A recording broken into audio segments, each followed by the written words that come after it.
Okay, तो screen clear है सबको? स्क्रीन दिख रही है ना? ठीक है, तो ये है मई मंथ के जो करंट अफेयर्स है, मई 2023 के, इससे जो हम जो मैक्सिमम जो क्वेश्चन जो प्री के पॉइंट से है वो पढ़ाएँगे आपको। ओके, तो मॉडर्न इंडियन हिस्ट्री का यहाँ पे पहला है जो आपको प्री के लिए आ सकता है, एचएस प्री के लिए या स्टेट किसी भी स्टेट पीसीएस के लिए। जो अभी जो बनाई गई है 162nd birth anniversary of Gurudev Rabindranath Tagore. मैंने आपको पहले बताया था जो इम्पोर्टेंट क्वेश्चन है यहाँ से, पहला क्वेश्चन तो ये आता है कि गुरुदेव रविंद्रनाथ टैगोर जो है, उन्होंने कौन-कौन सी बुक्स जो है उनके वर्क्स कौन-कौन थे? तो ये देखो यहाँ पे, ठीक है? कौन सी है? He published his first poem at the age of 16 under the pen name Bhanusima, ठीक है? और उसके जो वर्क्स थे कौन-कौन उन्होंने जो बुक्स लिखी वो है गीतांजलि, घरे बहरे, गोरा, मानसी और क्या बालिका एंड सोनार तोरी। और उसमें एक उन्होंने he is also remembered for his song एकला चलो रे for his contribution he is widely known as the कवि गुरु। बट यहाँ पे आपको जो क्वेश्चन आ सकता है प्रीलिम्स एग्जाम के लिए कि रविंद्रनाथ टैगोर की इनमें से कौन-कौन सी बुक्स हैं? रविंद्रनाथ टैगोर जी ने कौन-कौन सी बुक्स लिखी? कौन-कौन सी है? गीतांजलि, घरे बहरे, गोरा, मानसी, बालकंड, सोनार तोरी। और ये जो आपको ये पता होगा कि भारत का जो पहला पहला जो नोबेल प्राइज़ जो मिला था, वो किसको मिला था? रवींद्रनाथ टैगोर को। कब मिला था ये? ये आपसे क्वेश्चन पूछा जा सकता है कि जो उनको जो कब कब ये जो मिला था?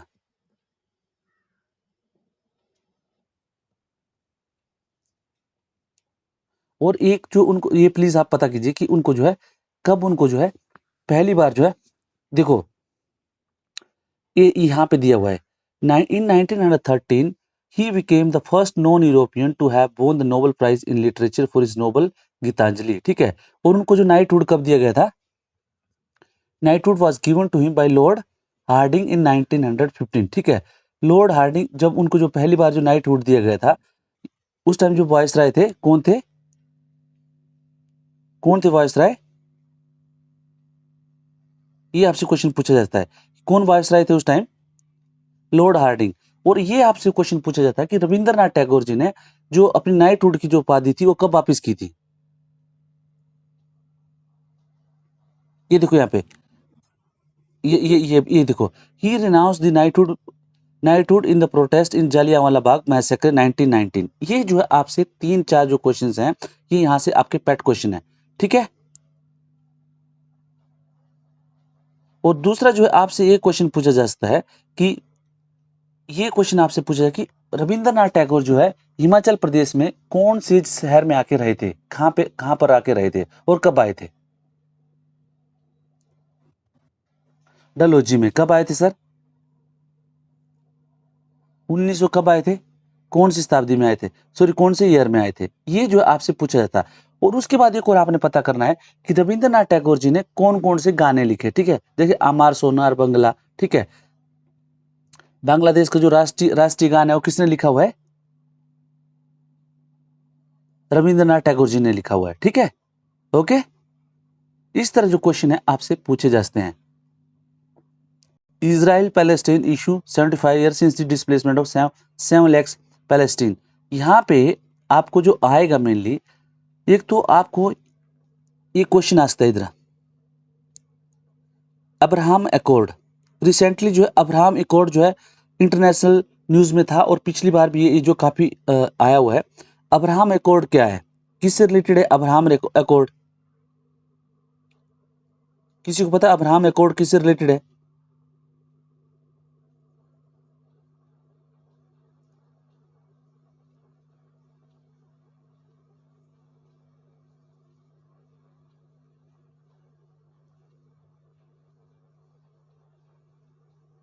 ये देख रहे हो अब्राहम एकॉर्ड। ये जो देखो, जो एक डील हुई थी इज़राइल, यूएई और बहरीन के बीच में, उसको क्या बोलते हैं? अब्राहम एकॉर्ड है, ठीक है? इस अब्राहम एकॉर्ड को आप पूरा पढ़ लीजिएगा। भाई वैसे it is the first Arab Israel peace deal in 26 years, ठीक है? ये जो है अब्राहम एकॉर्ड क्या है? फर्स्ट जो इज़राइल और अरब की जो पीस डील है, ये हुई है, ठीक है? तो इसको अब्राहम एकॉर्ड के तहत हुई है, ठीक है ना? ये आपसे क्वेश्चन जो है पूछा जा सकता है इसमें इज़राइल पैलेस्टीन से रिलेटेड, ठीक है? ओके? क्लियर? तो यहाँ से अब्राहम अकॉर्ड का आपको पता होना चाहिए, जो प्रीलिम्स के लिए बहुत इंपॉर्टेंट क्वेश्चन है। कौन सा है? Abraham accord. ओके, ठीक है। दूसरा आपसे पूछा जा सकता है, जो इज़राइल है, जो पैलेस्टीन है, पैलेस्टीन जो है आप देखोगे तो पैलेस्टीन की राजधानी किधर है? पैलेस्टीन को अभी तक कौन सी कंट्री है कौन सी कंट्री जिसने पैलेस्टीन को मान्यता दी है? ये जो आईएएस का क्वेश्चन है, वो कौन सी ऐसी कंट्री है जो इजराइल को मान्यता नहीं देती है? This is a question of IAS level है जी। फिलिस्तीन को, हाँ फिलिस्तीन पाकिस्तान का sir, are you sure sir?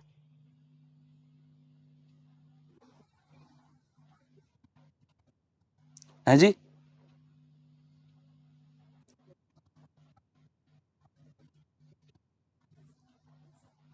हाँ, तो ये जो चीज है, यस, तो ये आपको पता होना चाहिए कि जो जो इजराइल है उसको कौन सी कंट्री मान्यता नहीं देती है, और जो फिलिस्तीन है उसको कौन सी कंट्रीज ने मान्यता दी हुई है। ओके, कि फिलिस्तीन एक देश है।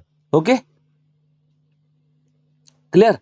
और आपको ये पता होना चाहिए कि जो फिलिस्तीन के जो बॉर्डर्स हैं, सॉरी ये जो इजराइल के जो बॉर्डर्स हैं, इजराइल के बॉर्डरिंग कंट्री कौन कौन सी है? ठीक है, इजिप्ट है, जॉर्डन है, ठीक है, सीरिया है, लेबनान है, और ये आपको पता। और इसमें इजराइल में आपको ये पूछा जा सकता है कि गाजा स्ट्रिप जो है, गाजा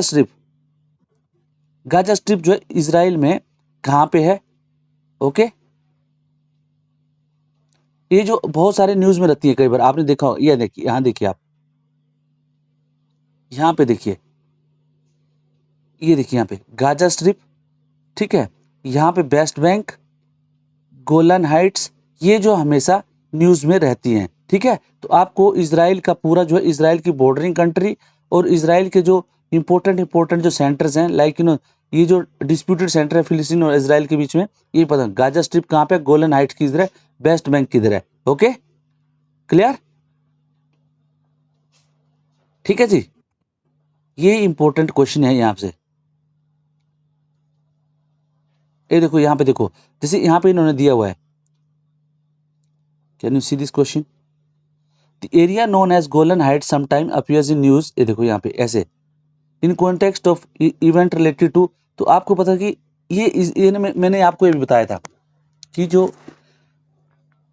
पूरी वर्ल्ड में कितने कंटिनेंट्स हैं? वर्ल्ड में कितने कंटिनेंट है? 7 कंटिनेंट है। तो 7 कंटिनेंट्स की आपको पता होना चाहिए कि जो कंट्रीज हैं, कंट्रीज में नॉर्थ कंट्रीज कौन सी है, साउथर्न कंट्री कौन सी है, ईस्टर्न कंट्रीज कौन सी है, वेस्टर्न कंट्री कौन से है। लाइक आपको पता होना चाहिए कि एशिया जो है, लाइक आपको पता होना चाहिए कि सेंट्रल एशिया कहाँ पे है, कौन कौन सी कंट्री सेंट्रल एशिया में है, कौन कौन सी कंट्री जो मिडिल ईस्ट में है, कौन सी कंट्री जो साउथ ईस्ट एशिया में है, कौन कौन सी कंट्री जो सेंट्रल अफ्रीका में है, ठीक है, नॉर्दर्न अफ्रीका में है। ये सब जो आपको पता होना चाहिए। ठीक है, और इसमें जो कुछ जो जैसे कोई कंट्री कोई कंट्री की कोई भी जो सिटी है, अगर वो न्यूज में आती है, तो you have to identify it कि उसका जो कौन से रीजन में है वो। ठीक है, जैसे आपको पता था, जैसे अभी चला हुआ है एक टिग्रे रीजन है। टिग्रे रीजन कहाँ पे है? ठीक है, इंडिया में आपको पता है अभी जो इशू चल रहा है मणिपुर में, मणिपुर में कौन सा चल रहा है? कुकी और मैटी इशू चल रहा है कि नहीं चल रहा है? तो कुकी और मैटी की जो है आपको पूरे डिटेल में पता होना चाहिए, कल्चरल हिस्ट्री क्या है, क्या नहीं है, उनकी जो भाषा क्या है, क्या उनका जो कौन से उनके देवता है, सोसाइटी के बारे में, कुकी और मैटी सोसाइटी के बारे में आपको पूरा पता होना चाहिए। ओके, ओके, ठीक है। उसके बाद इरोजन इन ट्रेडिशन सोसाइटी से कुछ आया हुआ, ये जो आपको प्रीलिम्स में इससे बहुत रेयर क्वेश्चन आएंगे। ठीक है, battle to end the child marriage से रिलेटेड मैंने आपको बताया कि कुछ जो एक्ट्स हैं, इससे जो आपको कोई क्वेश्चन जो कई बार आ जाता है, यहाँ पे देखिए, इसमें कई बार आपको क्वेश्चन आ जाते हैं कि एक्ट्स कौन कौन है।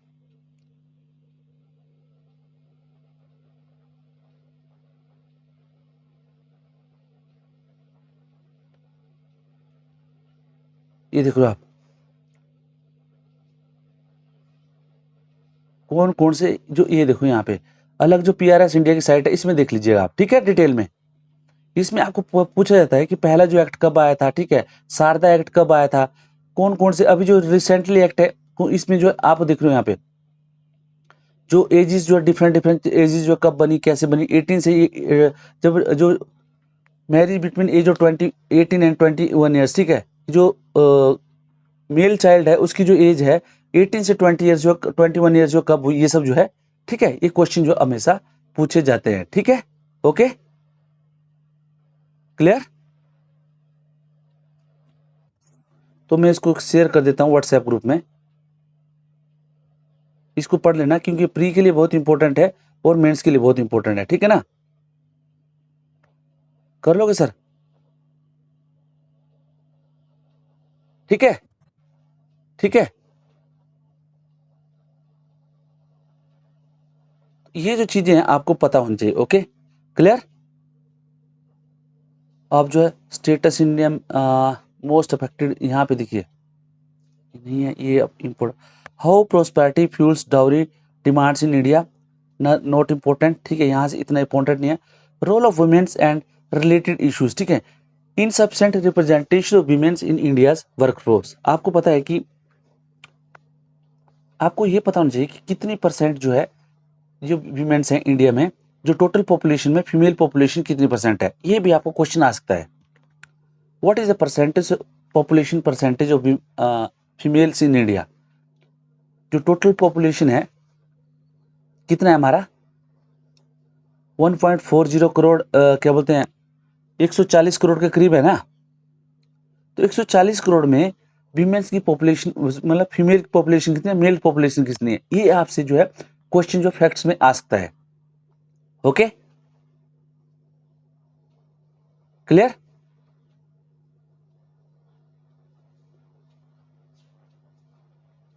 प्रीलिम्स के लिए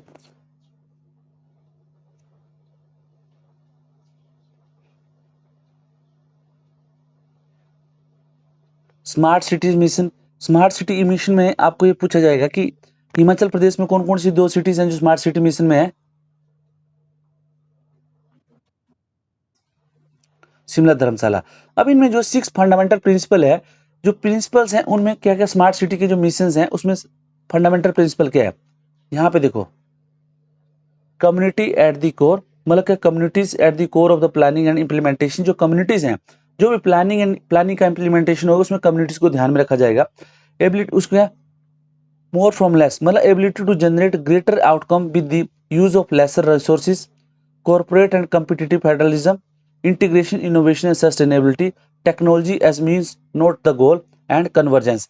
ये जो है आपको पता होना चाहिए कि कितने प्रिंसिपल है, 6 फंडामेंटल प्रिंसिपल है। तो ये आपसे पूछा जा सकता है कि जो जो स्मार्ट सिटी मिशन है उसमें कितने प्रिंसिपल्स हैं, ठीक है, फंडामेंटल प्रिंसिपल कितने हैं, 6 हैं, और इनको भी आपने याद कर लेना है, ओके, क्लियर। अल नीनो और ला नीनो का ये मैंने आपको पहले बता दिया था, कोई भी आईएएस या सिविल सर्विसेज में कोई भी क्वेश्चन जो अल नीनो और ला नीनो के बगैर जो है कंप्लीट नहीं होता है एवरी अल्टरनेट ईयर, क्योंकि अल नीनो और ला नीनो इज रिसेंटली, इसके पीछे क्या है, जो मॉनसून की जो रिसेंटली थ्योरी है उसमें जो अल नीनो और ला नीनो का एक जो है बहुत बड़ा रोल है। तो आपको पढ़ना है अभी,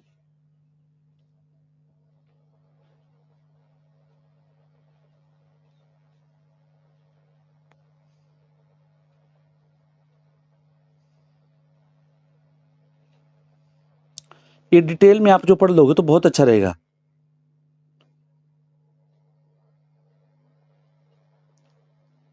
ये जो यहाँ पे देखिए आप अल नीनो और ला नीनो, एक तो आपको पहले से यहाँ से प्रीलिम में जो क्वेश्चन आता है यहाँ पे क्या था, El Nino and La Nina are the complex weather pattern resulting from the variation in the ocean temperature. मतलब क्या अल नीनो और ला नीनो क्या है, एक वेदर फिनोमिना है जो कि क्या है, जो ओशियन टेम्परेचर में वेरिएशन से वेरिएशन के कारण जो है उत्पत्ति इनकी होती है। मतलब कि जो ओशियन का जो टेम्परेचर है वो जो बढ़ेगा या घटेगा उसके रिजल्ट से जो वेदर के फिनोमिना है, जो वेदर में जो चेंजेस होंगे उसी प्रोसेस को जो है अल नीनो और ला नीनो उसी से रिलेटेड है। They are opposite phases of what is known as El Nino southern oscillation cycle. मतलब क्या है, El Nino southern oscillation cycle है उससे अलग है, ठीक है। ये क्या है, El Nino southern oscillation cycle क्या है, describe the fluctuation temperature between the ocean and atmosphere in the east central equatorial Pacific. मतलब क्या है, अल नीनो साउदर्न ऑसिलेशन क्या बोलता है, ये क्या डिस्क्राइब करता है कि fluctuation temperature between ocean and atmosphere. मतलब क्या है, अल नीनो साउदर्न ऑसिलेशन क्या है, समुद्र के और उसके बाद जो एनवायरनमेंट के, जो एटमॉस्फेयर के, समुद्र के चारों ओर जो एटमॉस्फेयर है, जैसे नीचे समुद्र है, समुद्र का जो टेम्परेचर है और उसके बाद जो एटमॉस्फेयर का जो उसके चारों जो एटमॉस्फेयर है उसका जो टेम्परेचर है, उसमें जो है उसमें फ्लक्चुएशन, मतलब क्या, जैसे समुद्र का टेम्परेचर और एटमॉस्फेयर के टेम्परेचर में क्या जो उसमें भिन्नता है उसके बारे में जो बताता है, दैट इज कॉल्ड, और वो भी किसमें, ईस्टर्न सेंट्रल इक्वेटोरियल पैसिफिक। अब मैंने आपको बताया पैसिफिक ओशियन कहाँ है, ये इंडिया है, ये इंडिया के बीच में क्या है, इधर क्या है, इंडियन ओशियन है, यहाँ पे ऑस्ट्रेलिया वगैरह है, यहाँ पे क्या है, पैसिफिक ओशियन है कि नहीं है, यहाँ पे पैसिफिक ओशियन है ना। ठीक है, तो ये बता रहा है कि ये जो पैसिफिक ओशियन है, ये जो ईस्ट सेंट्रल इक्वेटोरियल पैसिफिक मतलब क्या है, ईस्ट सेंट्रल इक्वेटोरियल पैसिफिक मतलब समवेयर एयर। ठीक है, ये जो वहां पे जो ओशियन और एनवायरमेंट के टेम्परेचर में जो फ्लक्चुएशन है उसके बारे में उसको बोलते हैं El Nino southern oscillation. Clear? ठीक है, इसमें किसी को डाउट है तो प्लीज फिर से मैं समझाता हूं। देखो, El Nino and La Nino क्या है, this is related with the ocean temperature. ठीक है, ओशियन टेम्परेचर है, ठीक है, मतलब समुद्र का जो टेम्परेचर है, ठीक है ना, वो किसका है, पैसिफिक रीजन का। ठीक है, लेकिन जो अल नीनो साउदर्न ऑसिलेशन क्या है, this is related with the fluctuation in atmospheric and ocean temperature. अब ये कहां पे होता है, वो होता है इक्वेटोरियल पैसिफिक में। अब पैसिफिक ओशियन कहां पे है, आपको पता होगा, दे इंडिया है, इंडिया के ये क्या है, यहाँ पे आपको देखो तमिलनाडु वगैरह है, यहाँ पे क्या इंडियन ओशियन है, बे ऑफ बंगाल है, यहाँ पे आपका जो है म्यांमार हो गया, बांग्लादेश, म्यांमार, जो थाईलैंड वगैरह जो भी है, और यहाँ पे क्या ऑस्ट्रेलिया वगैरह आता है ना यहाँ पे। ठीक है, तो ये ऑस्ट्रेलिया वगैरह किस में आता है, पैसिफिक ओशियन में, यहाँ पे आपका अमेरिका वगैरह आता है। तो जो पैसिफिक यहाँ और यहाँ ऊपर आपका जो है आपका साउथ चाइना सी वगैरह जो भी है ऊपर। ठीक है, तो ये जो इक्वेटोरियल पैसिफिक मतलब जो इक्वेटर है, ठीक है, इक्वेटोरियल पैसिफिक मतलब जो यहाँ पे कुछ, जो यहाँ पे जो मौसम की जो भिन्नता होती है, मतलब क्या है, मौसम में जो टेम्परेचर की वजह से समुद्र में जो तापमान होता है और एटमोस्फेयर में जो तापमान होता है उसकी भिन्नता की वजह से जो मौसम में जो परिवर्तन होता है उसी को जो अल नीनो, ला नीनो, अल नीनो और साउदर्न ऑसिलेशन इसको बोलते हैं। ठीक है, समुद्र के टेम्परेचर में परिवर्तन होगा तो उसको बोलते हैं अल नीनो, ला नीनो। अल नीनो, ला नीनो के अलग अलग ये जो है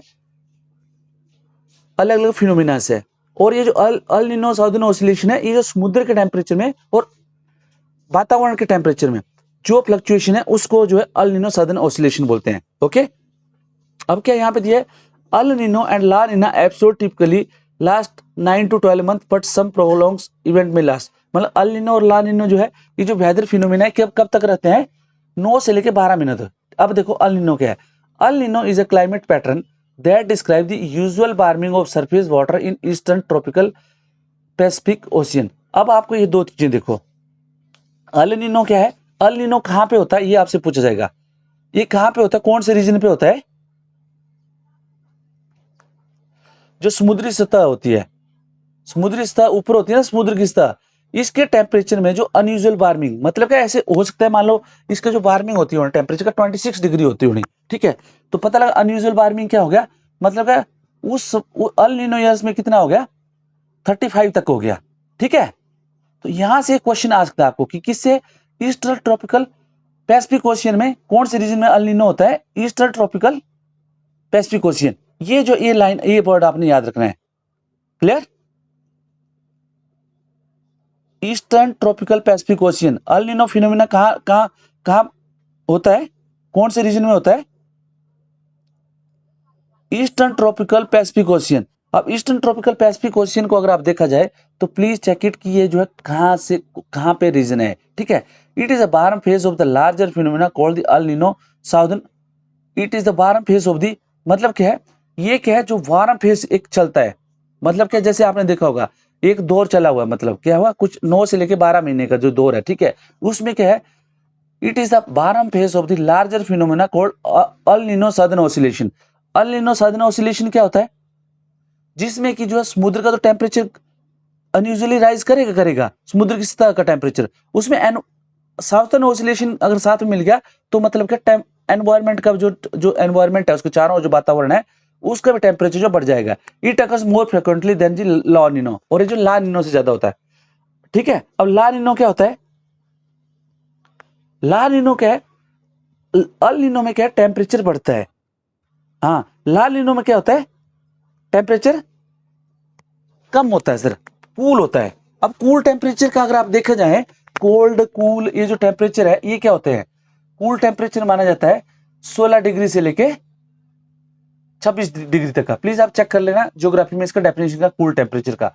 ला निनो is the cool phase of ENSO, is a pattern that describe the unusual cooling of the tropical eastern Pacific. ये देखो यहाँ पे मतलब क्या है, ट्रॉपिकल ईस्टर्न पैसिफिक में ही अगर मान लो टेम्परेचर जो है समुद्री स्तर का कम हो गया तो उसको क्या बोलते हैं? ला निनो। Clear sir? सर किसी को डाउट है तो प्लीज पूछिए, अभी पूछिए। अल निनो और ला निनो में ईस्टर्न ट्रॉपिकल पैसिफिक जो समुद्र होता है वहां पे वेदर फिनोमिना होता है। अगर जो है वहां पे ईस्टर्न ट्रॉपिकल पैसिफिक का समुद्र का जो स्तर है, ठीक है, ओशियन सरफेस है, अगर जो वार्म होता है अनयूजुअल रेट से, दैट इज कॉल्ड अल निनो। अगर जो कूल होता है तो दैट इज कॉल्ड ला निनो। ठीक है, और समुद्री स्तर के साथ साथ अगर जो एनवायरमेंट भी जो है अगर गर्म होता है तो उसको क्या बोलते हैं? अल निनो सदर्न ऑसिलेशन। क्लियर? और ये क्या है? El Nino was the first recognized by the Peruvian fisherman of the coast of Peru as the appearance of unusual warm water. वहां पे मेंस में अगर आप लिखोगे पेरू कोस्ट लिखोगे तो वहां पे गलत हो जाएगा, आप क्या लिखोगे? Eastern tropical Pacific. ठीक है ना? The Spanish migrants called it El Nino, meaning the little boy in Spanish. El Nino soon came to describe irregular and intense climate change rather than just the warming of coastal surface. अब आपको पता है समुद्र के जो सतह है अगर वो ज्यादा वार्म होगी तो वहां पे क्या वेदर पैटर्न के चेंजेस होंगे कि नहीं होंगे सर? होते ना सर? तो उसकी वजह से वेदर फिनोमिना जो पूरे जो है चेंजेस हो जाते हैं। ठीक है, the climatologist determine that El Nino occurs simultaneously with the southern oscillation. The southern oscillation is the change in the air pressure over the tropical Pacific Ocean. मैंने क्या बोला था आपको? सदर्न ऑसिलेशन क्या हुआ? मतलब क्या हुआ? आपका जो एनवायरमेंट क्या है, आप बताइए, एनवायरमेंट क्या है? एनवायरमेंट इज जस्ट आपका जो एक एयर का ब्लैंकेट है आपके चारों ओर, उसको एनवायरमेंट बोलते हैं कि नहीं बोलते हैं? ठीक है, क्या बोल रहे हैं सर?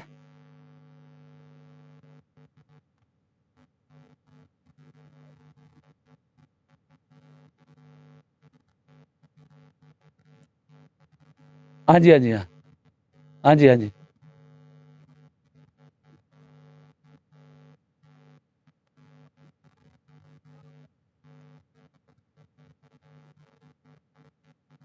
अच्छा, ओके, तो यहाँ पे देखो, यहाँ पे सदर्न ऑसिलेशन का यही है। सदर्न ऑसिलेशन किससे एसोसिएट किया गया है? Change in air pressure. मतलब कि जो एयर का जो प्रेशर है, अब आप बताओ, एयर का प्रेशर चेंज होगा तो विंड की डायरेक्शन तो चेंज होगी ना सर? ठीक है, एयर प्रेशर क्या होता है? जो विंड्स चलती है क्या होती है? लो एयर प्रेशर से हाई एयर प्रेशर में जाती है, विंड्स की हाई एयर प्रेशर से लो में जाती है।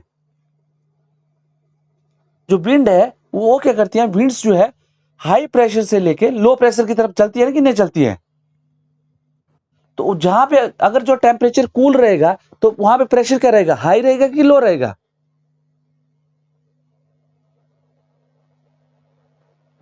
जब टेम्परेचर कूल रहेगा तो क्या होगा? वहां पे क्या एरिया, क्या हाई प्रेशर जोन क्रिएट होगा ना एयर का। और जब टेम्परेचर हाई रहेगा तो उसमें क्या होगा? लो प्रेशर एरिया क्रिएट होगा। तो जो विंड्स है लो क्या कहां से चलती है? High pressure to low pressure चलती है। तो अब वहां पे देखिए, जब अल नीनो है, जब अल नीनो फिनोमिना है तो वहां पे क्या हो रहा है? बाहर हो रहा है, ओशन टेम्परेचर बाहर हो रहा है कि नहीं हो रहा सर? तो हवा किस तरफ वहां जाएगी कि नहीं जाएगी? तो जो हवा की डायरेक्शन है तो वहां जो हाई प्रेशर से लो प्रेशर की तरफ वहां हवाएं जाएंगी, तो जो नेचुरली जो है वहां पे अल नीनो से क्या होगा? ये अभी देखिए, यहां पे आगे पढ़ेंगे हम।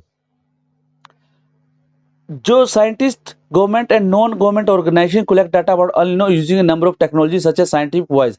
ठीक है, यहां पे ये ओशियन निनो इंडेक्स क्या है, is use to measure deviation from the normal सी।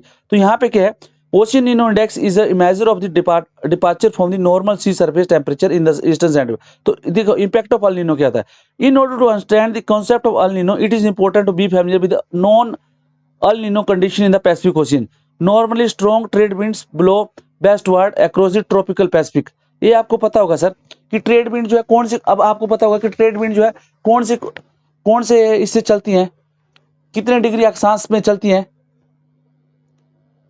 कौन से लैटिट्यूड में जो ट्रेड विंड चलती हैं।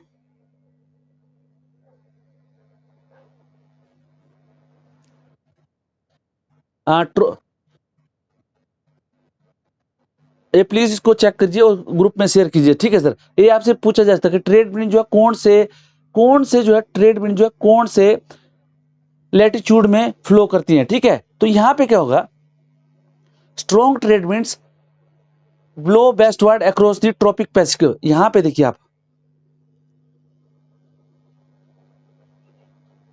दिस इज ग्लोब, ये आपका इक्वेटर है, सॉरी फॉर द ड्राइंग। यहां पे जो है आपका, ये देखो ट्रेड विंड किस तरह चलती है,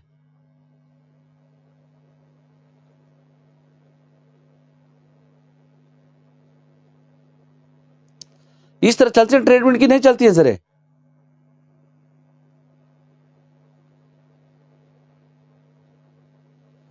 ठीक है ना सर। तो ये जो ट्रेड विंड है ये नॉर्मल इसमें बता रहे हैं कि यहाँ पे देखो, यहां से जब ये साउथ से नॉर्थ की तरफ, तो किसकी तरफ डिफ्लेक्ट होती है, कोरियोलिस फोर्सेस की वजह से किसकी तरफ, राइट की तरफ डिफ्लेक्ट होती है ना, कि नहीं होती है। नॉर्दर्न हेमिस्फीयर में कहां डिफ्लेक्ट होती है, लेफ्ट की तरफ, और साउदर्न हेमिस्फीयर में राइट की तरफ, ठीक है, बिकॉज ऑफ कोरियोलिस फोर्सेस। तो यहाँ पे क्या, El Nino also impact the ocean temperature as the speed and the strength of ocean currents, the health of the coastal fishery and local weather from the Australia to South America and beyond. तो इससे क्या होता है, convection above the warmer surface water bring the increase precipitation, rainfall increase drastically in South America contributing coastal flooding and erosion. ठीक है, तो अल निनो से क्या होता है, अल निनो से भारत में क्या फर्क पड़ता है,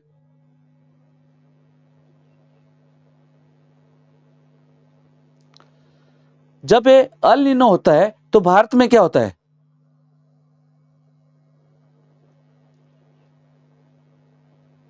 आपको इंडिया के बारे में करें, जब भी अल निनो होता है तो भारत में क्या बारिश कम होती है कि ज्यादा होती है, मॉनसून कैसी होती है,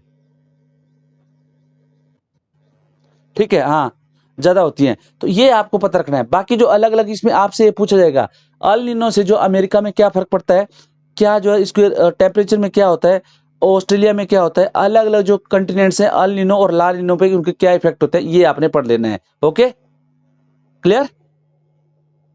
यहां से आपको जो क्वेश्चन इस तरह बनता है, हर साल जो है, हर साल ये जो क्वेश्चन बनता है। ओके ठीक है ना, अल निनो और लॉ निनो का, ठीक है जी।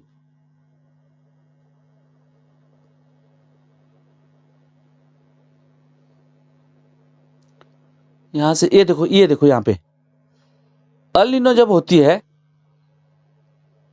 इंपैक्ट्स इंडिया में क्या होता है, नॉर्मली अल निनो is good for the northern monsoon but bad for the southern monsoon. यहां पे बताइए, अल निनो जब होती है तो क्या होता है, मानसून जो नॉर्दर्न मानसून कब होती है, साउदर्न मानसून कब होती है,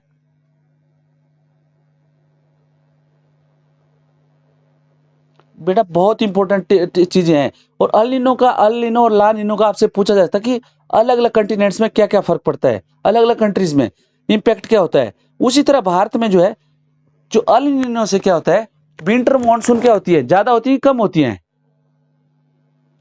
नॉर्दर्न मानसून को क्या बोलते हैं, विंटर मानसून बोलते हैं कि नहीं बोलते हैं हम, नॉर्थ ईस्ट नॉर्दर्न मानसून को, जब नॉर्दर्न मानसून कब होती है ज्यादा, कब होती है नॉर्दर्न मानसून, सितंबर से लेके कब होती है,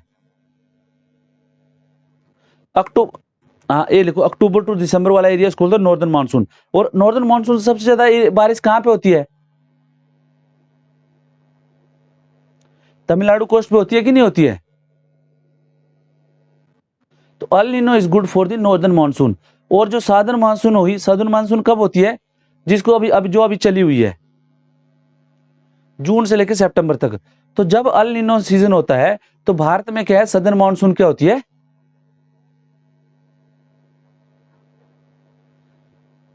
वीक होती है। समझे आप बात को? ठीक है। तो मॉनसून सीजन का 70% of India annual rainfall is crucial to India agriculture, a life line about 60% of country net cultivated area. ठीक है, यहां पे IMD forecast a normal monsoon at 96% ±5% of the long period average. ये आपको ये statement में आपसे क्वेश्चन पूछा जा सकता है। नॉर्मल मॉनसून कितनी होती है, ये मैं आपको बार बार जब करंट अफेयर्स पढ़ाता था तो मैं आपको बताता था 96% of the 96% ±5% of the long period average. Long period average क्या है, ये क्या होता है, 50 ईयर्स का पीरियड होता है। कहाँ, कब से कब तक, 71 से लेकर 2020 तक। और इसको लॉन्ग पीरियड एवरेज कितनी है, तो आपसे क्वेश्चन पूछा जाता है कि लॉन्ग पीरियड एवरेज जो है भारत में, what is the long period average of the rain. ठीक है, या मॉनसून का जो है कितना सेंटीमीटर जो रेन है वो जो लॉन्ग पीरियड एवरेज में आता है, दैट इज 87%। मतलब क्या है, भारत में 87% का 96% मतलब 87 सेंटीमीटर जो है नॉर्मल रेन जो है मानी जाती है। ठीक है, ओके ओके, ठीक है जी।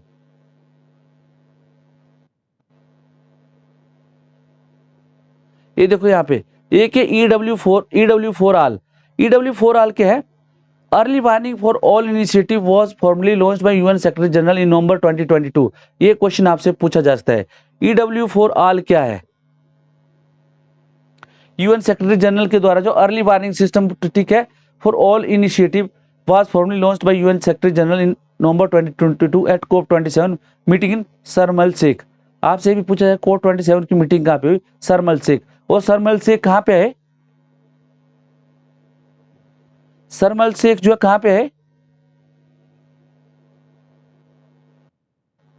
ना, मैच द फॉलोइंग मैच था, कहाँ पे है Sharm el Sheikh, match the following में आएगा और आपका क्वेश्चन जो गलत हो जाएगा, पूरा का पूरा 2 नंबर का क्वेश्चन। और आपको मैं बताऊं HCS में पहले भी पूछा जा चुका है। शर्म एल शेख किसी को पता है कहां पे है, हैं जी, शर्म एल शेख कहां पे है,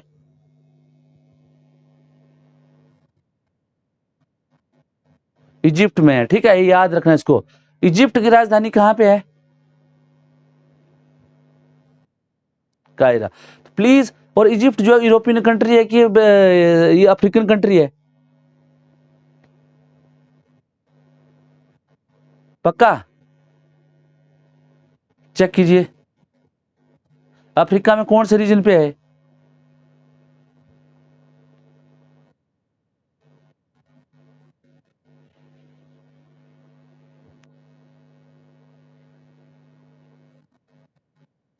हाँ जी हाँ।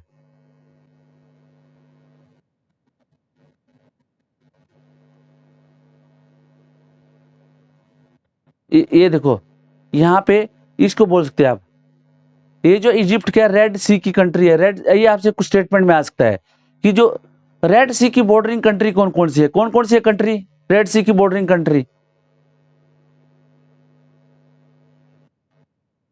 और इस तरह जो कई बार आपको क्वेश्चन, सर 2-3 चीजें देखो, मेरी मेरी 2-3 चीजें याद रख लो सर। यहाँ पे अगर खोला मैं तो ये देखो मेडिटेरियन सी है, यहाँ पे मेडिटेरियन सी की जो 4 और यूरोपियन कंट्री कौन सी है और अफ्रीकन कंट्री कौन सी है, ये आपको पता होना चाहिए। रेड सी की मिडिल ईस्ट वाली कंट्री कौन सी है और अफ्रीका की कंट्री कौन सी है, horn of Africa, this portion is called, गेंडे के हॉर्न की तरह है ना सर, ठीक है सर, गेंडे के हॉर्न की तरह ना यहाँ पे। तो यहाँ पे देखो ये जो इसको जो है, ये हॉर्न ऑफ अफ्रीका की कौन कौन सी कंट्रीज हैं, ये देख रहे हो पूरे यहाँ कंट्री, ये कौन सी है आपको पता होगा। और ट्रॉपिक ऑफ कैंसर तो ये बता दिया यहाँ पे आपको। उसी तरह ये जो रेड सी है उसके बाद ये कौन सा सी है, यहाँ पे देखिए ये कौन सा सी है, फारस की खाड़ी, हाँ पर्शियन गल्फ है। तो पर्शियन गल्फ के सराउंडिंग वाली जो कंट्रीज हैं कौन कौन सी है, ये आपको पता होना चाहिए सर। ओके, उसके बाद आपको पता है ये क्या है, ये ओशियन कौन सा है, एटलांटिक है। ये जो इंडियन ओशियन है उसके आगे कौन सा हुआ, आगे आगे आप देखोगे तो, हाँ तो यहाँ पैसिफिक पर, ये सब जो आपको पूरा का पूरा पता होना चाहिए सर, ठीक है। Okay, clear sir. El Nino और मॉनसून के बारे में किसी को कोई डाउट नहीं होना चाहिए सर। ओके, हर बार जो है इसका क्वेश्चन एवरी अल्टरनेट ईयर जो है पूछा जाता है। अब किसी को पता होगा El Nino is related with the, आपको सिंपल क्वेश्चन पूछेगा, El Nino is associated with the low temperature in south equatorial Pacific. बताओ स्टेटमेंट क्या है, इसमें डाउट है। अब जो, हाँ इसमें जो आपको बोला जाएगा टेम्परेचर इन ईस्टर्न, ये देखो कहां पे फिनोमिना होता, कहां अल नीनो का, इक्वेटोरियल पैसिफिक पे होता है कि नहीं होता है सर। इक्वेटोरियल पैसिफिक में कहा, नॉर्थ में होता है साउथ में होता है,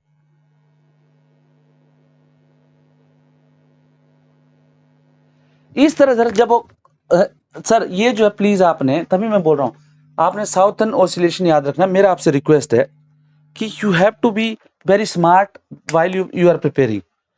एग्जामिनर क्या है, एग्जामिनर को पता है कि सब लोगों ने क्या किया हुआ है, एग्जामिनर नोज की हर एक बंदे ने, हर एक कैंडिडेट ने जो है ये पढ़ा होगा कि okay it is high temperature, low temperature, La Nina is, ला लो लो इज मतलब लो मतलब लो ला नीनो, ठीक है, हाई मतलब अल नीनो, ठीक है, हाई टेम्परेचर, ठीक है।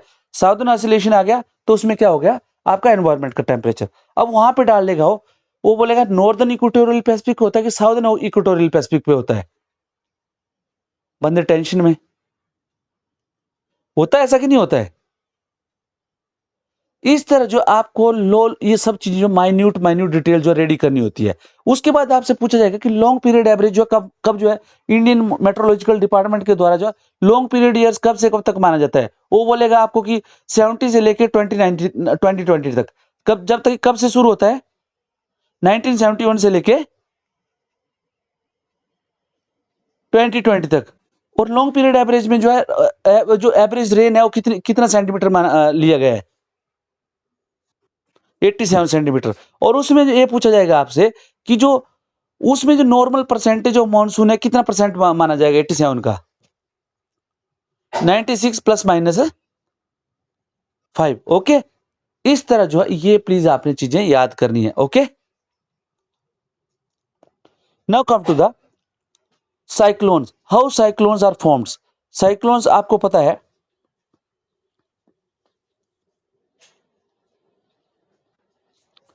A cyclone is a low pressure system that forms over warm water। मतलब कहां होता है,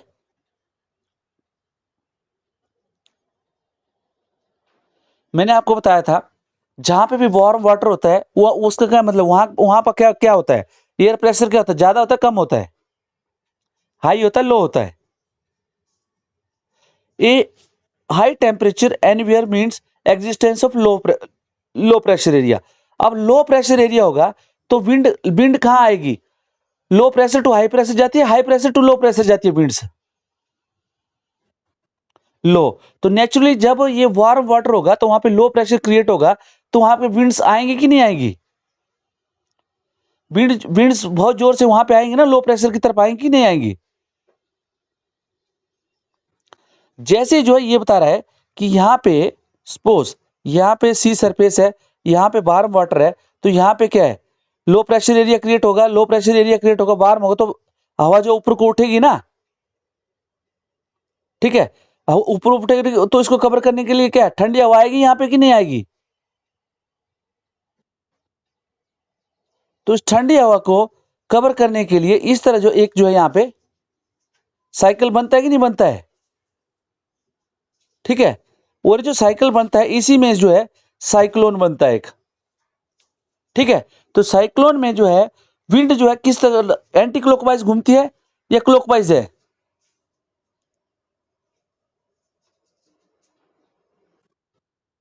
एंटी क्लॉकवाइज। जब एंटी क्लॉकवाइज मतलब क्या, इस तरह घूमती है ना एयर्स, इजंट इट सर, ऐसे ना सर, एंटी क्लॉकवाइज। और साइक्लोन में जो एयर्स हैं वो किस तरह घूमती हैं, क्लॉकवाइज घूमती है ना। तो एंटी साइक्लोन और साइक्लोन का आपको पता होना चाहिए, ठीक है, कि साइक्लोन में जो, सॉरी, साइक्लोन में एयर जो है एंटी क्लॉकवाइज घूमती है और एंटी साइक्लोन में जो है क्लॉकवाइज घूमती है। ये प्लीज दो चीजें बड़ी माइन्यूट है, but they will ask the question, ठीक है सर। इसमें कहीं पे दिया हुआ है the winds move in clockwise direction और इन एंटी क्लॉकवाइज डायरेक्शन, कहीं पे दिया है इन्होंने।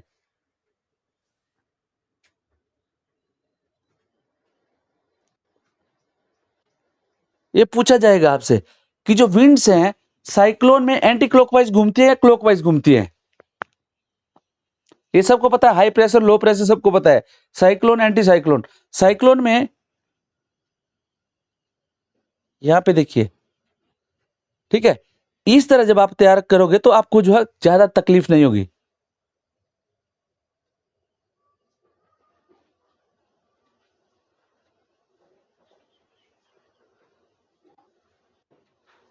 यहां पे देखिए, देखिए प्लीज सब नोट डाउन कर लीजिए इसको।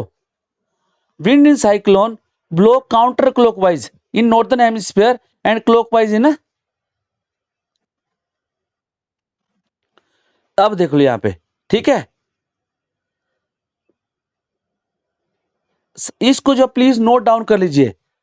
Winds in cyclone blow counter clockwise in the northern hemisphere and clockwise in southern hemisphere, direct statement जो आपको आएगी। क्लियर, किसी को डाउट है। And winds in anti cyclone blow clockwise in northern hemisphere and counter clockwise in southern hemisphere. ये जो statement आप लिख के रखना, यहां से जो क्वेश्चन जो कभी भी आपको क्वेश्चन जो है आईएएस या एचएएस में पूछा जा सकता है। Okay, clear. अब deep ocean current in Antarctica are slowing down. अब आपको पता है ओशियन करंट्स क्या होते हैं, ओशियन करंट्स क्या होते हैं।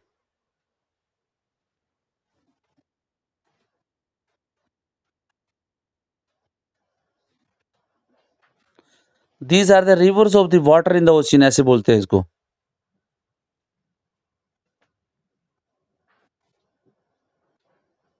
ये देखो आप, पहले तो डेफिनेशन क्या है ओशियन करंट्स की, ये देखो, ocean currents are the continuous predictable directional movement of sea water. मतलब जो सी वाटर है उसका जो है एक एक डायरेक्शन में जो उसका मूवमेंट है, ठीक है, और जो प्रिडिक्टेबल मतलब किस तरफ को जाएगा, वो जो सी वाटर का जो मूवमेंट है that is called ocean currents. आपने देखा होगा, यहां पे देखो, now look at this side, ये देख रहे हो आप, पानी जब गर्म होता है तो क्या हल्का होता है कि नहीं होता सर। समुद्र की सतह का जो पानी है गर्म होगा तो क्या होगा, नीचे की तरफ जाएगा कि नहीं, नहीं जाएगा, ठीक है। गर्म होगा तो क्या होगा, तो नेचुरली उसको उसको उसको कवर करने के लिए ठंडा पानी चाहिए कि नहीं चाहिए, ठंडा पानी भारी होगा। उसी तरह सैलिनिटी होती है, ये कुछ चीजें हैं जो उसके ऊपर डायरेक्शंस होती हैं, जो उसके जो टोपोग्राफी होती है, बहुत सारी जो करंट को ये करती हैं, प्रभावित करती है। तो आप देखोगे जनरली अगर देखोगे तो भूमध्य रेखा के पास का टेम्परेचर ज्यादा होता है कि नहीं होता है। तो यहां से भूमध्य रेखा से जो नॉर्दर्न की तरफ जाते हैं वो क्या बोलते हैं उनको, वार्म करंट होते हैं कि नहीं होते हो। ऐसे तो ये अलग अलग जाते हैं, जैसे साउदर्न इसकी तरफ जाते हैं वो भी वार्म करंट होते हैं। उसी तरह नॉर्दर्न और साउदर्न हेमिस्फीयर से जो करंट आते हैं वो क्या होते हैं, कोल्ड करंट होते हैं कि नहीं होते, ठीक है, कोल्ड करंट होते हैं। तो इन्हीं की वजह से जो है ये अलग अलग है, ठीक है। यहां पे देखो, deep ocean currents in Antarctica are slowing down, मतलब क्या है, जो अंटार्कटिका, आपको पता है अंटार्कटिका कहां पे है, अंटार्कटिका क्या साउदर्न हेमिस्फीयर है, नॉर्थर्न हेमिस्फीयर में है। साउदर्न हेमिस्फीयर, मतलब जो ऑस्ट्रेलिया वगैरह के पास है, ठीक है ना। और आर्कटिक कहाँ पे है? नॉर्दर्न हेमिस्फीयर में। तो यहाँ पे deep ocean current called over turning circulation. तो डीप ओशियन करंट को दूसरा नाम क्या दिया गया है इन्होंने? overturning circulations in Antarctica, which play crucial role in redistribution heat, carbon and nutrients around the globe are slowing down earlier than predicted. ठीक है, ये बोल रहा है को overturning circulation has slowed down almost a third, मतलब 30% of deep ocean oxygen level are declining. ठीक है, अब आप बताओ अगर ये क्या करती है, overturning circulation क्या क्या लेके आती है? हीट, कार्बन और क्या होता है? न्यूट्रिएंट्स। अब हीट, कार्बन, न्यूट्रिएंट जो है ये जो है आपको पता है, अगर इसका स्लो डाउन होगा तो पूरे के पूरे ग्लोबल टेम्परेचर अफेक्ट होगा कि नहीं होगा? ठीक है, तो उससे क्या होगा? Overturning circulation refer to the global network of ocean currents that redistribute heat, carbon, nutrients. They play crucial role in regulating earth climate, maintaining oxygen level and shaping ocean currents.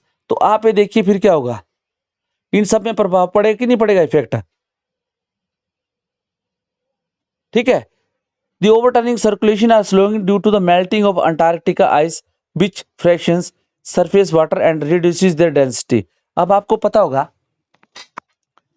कि ग्लेशियर अगर fast melt होंगे तो वहां पे क्या glacier में क्या होता है? फ्रेश वाटर होता है कि नहीं होता है? जो फ्रेश वाटर होता है तो समुद्र के खारे पानी से मिलेगा, तो खारे पानी की क्या डेंसिटी ज्यादा होती है ना। लेकिन जब उसमें फ्रेश वाटर मिलेगा तो वहां पे क्या होगा? डेंसिटी क्या होगा? कम हो जाएगी। कम होगी तो आप देखोगे तो वहां से जो खारा पानी है, खारे पानी की डेंसिटी अगर कम होगी तो वहां से क्या होगा? जो जो वाटर जो करंट है वो कहाँ जाते हैं? High density to low density flow करते हैं कि नहीं करते हैं? अगर वहां पे डेंसिटी कम होगी तो नेचुरली क्या होगा? फ्लो जो कम होगा कि नहीं होगा? उसकी वजह से जो है जो सिंकिंग प्रोसेस है, आपने देखा होगा जो समुद्र में समुद्र सरफेस है यहाँ पे जो हाई डेंसिटी वाला है, हाई डेंसिटी है, यहाँ पे खारा पानी है, तो हाई डेंसिटी है तो ये क्या करेगा? नीचे नीचे जाएगा कि नहीं जाएगा? नीचे डूबता रहेगा ना ये। और उसको कवर करने के लिए नीचे से सरफेस नीचे से मतलब क्या है, एक क्या है गर्म पानी, सॉरी ये लो डेंसिटी वाला वाटर जो ऊपर आता रहेगा, ठीक है ना। इस तरह जो डेंसिटी मेंटेन होती है, तो जब ये जो है यहाँ पे ऊपर जो अगर सरफेस पे डेंसिटी कम हो रही है तो नेचुरली ये नहीं नीचे नहीं सिंक नहीं होगा। सिंक नहीं होगा तो उसकी वजह से क्या होगा? ओशियन करंट जो है जनरेट नहीं होगा। Okay, disrupting this ocean circulation, ठीक है। इससे क्या it can lead to reduced oxygen level. अब जो ओशियन में ऑक्सीजन लेवल कमी होगी तो क्या होगा? समुद्री जल जीवन क्या होगा? अस्त व्यस्त होगा कि नहीं होगा? अफेक्टिंग मैरिन और organism, disrupting the base of food chain, और उससे फूड चेन डिस्टर्ब होगी कि नहीं होगी? It can also interfere global warming by reducing the ocean capacity store carbon dioxide and heat. It can contribute to the rising sea level due to the thermal expansion of warmer water. ठीक है, ठीक है जी। यहां पे देखो, in polar region sea ice formation causes surrounding sea water to become saltier. ठीक है, आपने देखो पोलर रीजन में क्या बहुत सारा क्या होता है, टेम्परेचर क्या होता है, बिल्कुल डाउन होता है ना। यहाँ पे जो पोलर रीजन है, यहाँ पे आपको पता धूप लगती नहीं है, बहुत कम धूप लगती है कि नहीं लगती है। तो उसकी वजह से क्या है, वहां पे क्या होता है, वहां पे सी जो आइस आइस रहता है, ठीक है। तो formation causes surrounding sea water to become saltier and denser, जिससे वहां पे क्या होता है, आइस फॉर्मेशन होती है, उससे क्या होता है जो सी वाटर होता है वो साल्टियर होता है और डेंसर होता है, leading to the sinking. The process repeat as surface water is pulled into replace sinking water. ठीक है, उसके वजह से क्या होता है कि वहां पे जैसे वाटर सिंक होता है तो दूसरा जो वहां पे दूसरा वाटर वहां पे आ जाता है. इससे क्या होता है, this circulation pattern is known as the thermohaline circulation. ठीक है, ये आपसे कुछ पूछा जाएगा कि थर्मोहेलाइन सर्कुलेशन क्या है. ठीक है, heat distribution, carbon dioxide control, ocean currents and circulation pattern globally affect sea level by redistributing heat and influencing thermal expansion. आपने देखा होगा कुछ नॉर्दर्न कंट्रीज जो ऐसी हैं, नॉर्दर्न हेमिस्फीयर की कंट्री ऐसी है जहाँ पे क्या है टोटल ठंड होनी चाहिए कि नहीं होनी चाहिए, बट वहां पे जो बाहर ओशियन करंट चलते हैं उसकी वजह से क्या है वहां का टेम्परेचर जो है मेंटेन रहता है। इसीलिए आपने देखा होगा कि अगर जो है मान लो ये जो इस तरह इंपैक्ट होगा तो क्लाइमेट चेंज होंगे कि नहीं होंगे। डीप ओशियन सर्कुलेशन अगर अफेक्ट होगी तो वहां पे क्लाइमेट चेंज होगा कि नहीं होगा। तो ये जो बहुत बड़ा है, ये देखो यहाँ पे यूपीएससी में किस तरह क्वेश्चन आ सकता है। Consider in the tropical zone the western section of the oceans are warmer than the eastern section owing to the influence of trade winds. ये देखो यहाँ पे अलग अलग इसमें स्टेटमेंट दी गई है, ठीक है। तो ये जो है आज का जो है यहां तक जो आज का जो था मैंने आपको बता दिया। Anything from your side.